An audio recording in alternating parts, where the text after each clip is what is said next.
Welcome back to episode 25 of the Turing Test Podcast, everyone. I'm Jamie. And I'm Rachel. Today, we're diving headfirst into a topic that's both fascinating and, frankly, a little terrifying: AI and national security, specifically the potential for an AI arms race. Yeah, it's a big one. We've seen a lot of headlines lately about countries pouring resources into AI for military purposes. Autonomous weapon systems, AI-powered intelligence gathering, the whole shebang. Right. And it's not just about killer robots, although that's certainly a part of it. It's about who has the edge in processing information, making strategic decisions, and, potentially dominating the battlefield of the future. So, Rachel, let's get right to it. Do you think this AI arms race is inevitable? Are we doomed to repeat the mistakes of the past, just with smarter weapons? Well, it certainly feels like we're heading in that direction. Look at the US and China, for example. They're both investing heavily in AI for military applications. It's like a new kind of Cold War, but with algorithms instead of nukes. Okay, but is that necessarily a bad thing? Couldn't AI actually make warfare safer? Think about drones.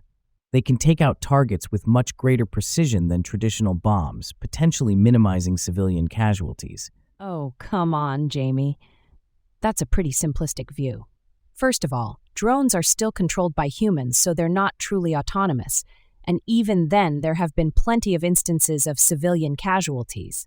Plus, what happens when you have AI making life or death decisions on the battlefield? What about the potential for errors, for biases built into the algorithms? Okay, I see your point. But, we can't just bury our heads in the sand and pretend this isn't happening. We need to be developing AI for defense purposes if we want to stay ahead of the curve. Ahead of the curve? Or ahead of our humanity? That's the real question here, isn't it? We're talking about giving machines the power to kill. That's a line we should be very, very careful about crossing. Look, I get the ethical concerns. I really do. But we can't just ignore the potential benefits either. AI could help us prevent attacks, predict enemy movements, and ultimately, maybe even deter conflict altogether.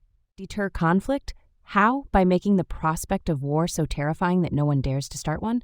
That's a pretty bleak vision of the future, Jamie. Well, it's not like the current situation is all sunshine and roses, Rachel. We've got wars and conflicts raging all over the globe.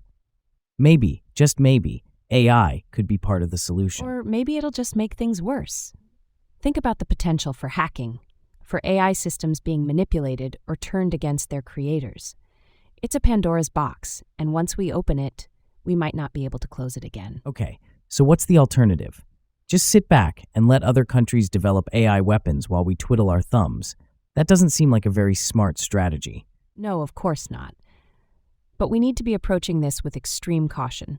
We need international cooperation, strict regulations, and a serious conversation about the ethical implications of AI in warfare. This isn't some sci-fi movie, Jamie. This is real life, and the stakes couldn't be higher. You know what, Rachel? You're right. This is a conversation we need to be having, and we need to be having it now, before it's too late. By the way, so before we continue, just a quick shout out to Augmented AI, the producer of the Turing Test Podcast. Augmented AI hosts a variety of cutting-edge courses in generative AI, large language models, edge AI, robotics, and computer vision.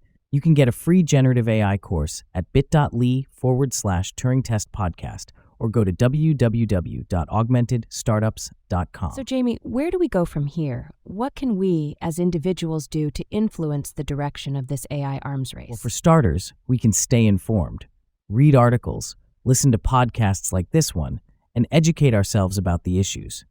We can also contact our elected officials and let them know that we care about this issue.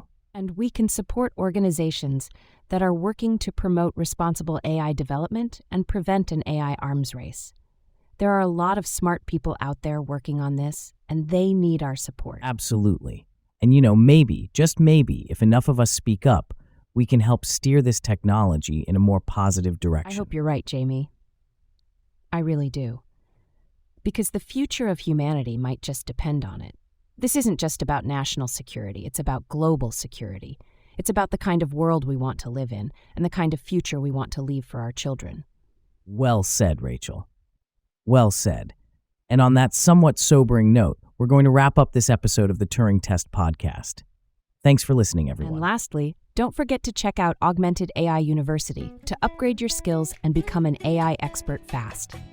Go to bit.ly/Turing Test Podcast to enroll in your free cutting-edge AI course at augmentedstartups.com. See you next time.